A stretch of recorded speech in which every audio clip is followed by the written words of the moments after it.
Председателот на владата на Република Македонија Зоран Заев, придружуван од министерот за земјоделие, шумарство и водостопанство Љупчо Николовски, вчера по повод празникот на винарите Свети Трифун ги посети винариите Лепово во Неготино, Попова Кула и Кралица Марија во Демир Капија.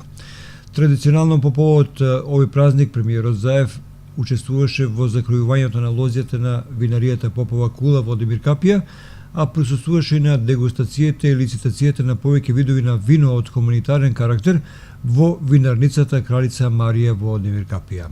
При посетата на винарниците, премиерот Заев оствари средба со представници од бизнис секторот, сопственици на повеќе винарии и откупувачи на гроздје, при што беа разменети искуства и сугестии за подобрување на состојбите во овој сектор.